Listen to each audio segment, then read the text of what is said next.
3 weeks, all employees at businesses in New York City will be required to have at least one dose of a COVID-19 vaccine. And this comes as a new mandate from Mayor de Blasio's office. It is the first time the mayor has mandated vaccines in the private sector. That's something President Biden has also tried to do, but it got tied up in court. So are unvaccinated employees going to lose their job in 3 weeks, or will they go remote? Joining us right now, Human Resources Executive Greg Giagrandi. Nice to have you back on Good Day New York. Good to see you. Thank you. So, I mean, obviously there's been this big push to get people to come back to the office. What do you think this new mandate's going to do?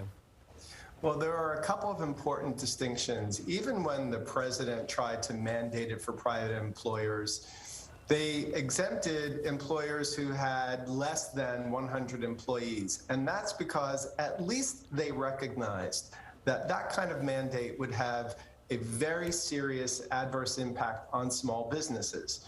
And the mayor's mandate doesn't exempt that. So it doesn't matter what size you have. So clearly this is designed to go after those businesses. Why?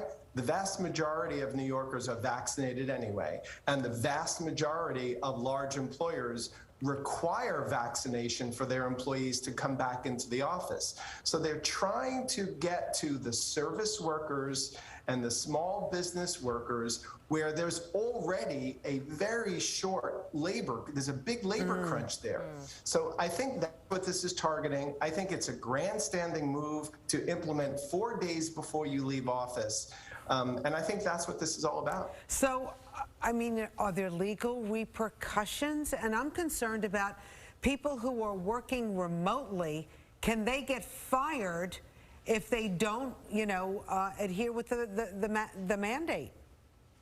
Well, the federal mandate exempts an employee if they are a fully remote. So if they're not going to have any interaction with other coworkers or customers, then that's an exemption. They don't have to be vaccinated. We don't know the details. So this was a sweeping mandate that was announced without any details. They said the details are coming on December 15th. So that's going to give nearly 200,000 businesses, but mostly mom and pop shops, which is really what New York City is all about, less than 2 weeks to figure out how to implement, what the consequences are going to be, what the enforcement measures are, and they're already having difficulty finding those employees. This is going to make it even more difficult because they're probably going to have to let some people go. So how do you see this all playing out? Because I've talked to some small business owners, restaurant owners that are saying they still cannot find people to come in and work in their restaurants. If they have to let people go, they cannot run their business. So do you think once this gets implemented, they're going to just say, hey, I have to keep my business running. I'm going to keep these people employed, even if they're not getting the vaccine mandate? And what consequences would they face? Exactly. It's just like with the federal mandate. There aren't enough people who work at OSHA to actually visit all of the employers and really work on enforcement. I doubt there's going to be a really rigorous enforcement mechanism here.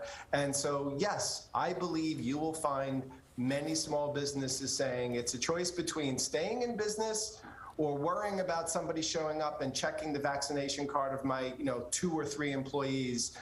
I'm going to take the chance. Yeah, and then them having to deal with maybe religious exemptions, medical exemptions. But I would just love to have you explain something, because I think that's something we were talking about earlier with Councilman Mark Levine.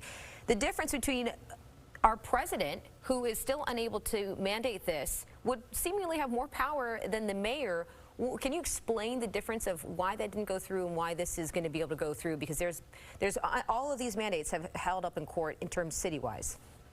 Because what the challenges are to the federal mandate are not about the president's ability, it's about the governing body, OSHA, Occupational Safety and Health Administration, the legality of them being able to mandate this, which is different from what the mayor is saying in New York, that in a public health crisis, the health commissioner does have the authority to make the mandate. So that's the distinction between the two. So I'm wondering whether this mandate will force workers back into the office, which a lot of employers want to do right now, and will it give the employers the right to fire someone if they refuse to come into the office and be vaccinated?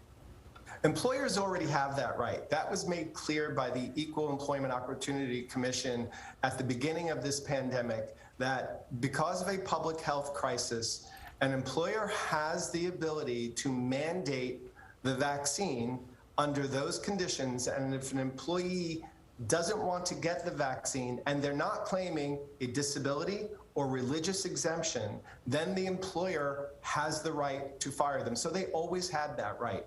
Now, interesting, when the governor earlier in the year imposed the mandate for all healthcare workers, they cut out the religious exemption, and that was challenged and that was upheld, that they put a stay on that mandate because they said you cannot carve out the religious exemption. So there are so many nuances here. We don't know, frankly, what they're saying because there are no details. We'll know more on the 15th. All right.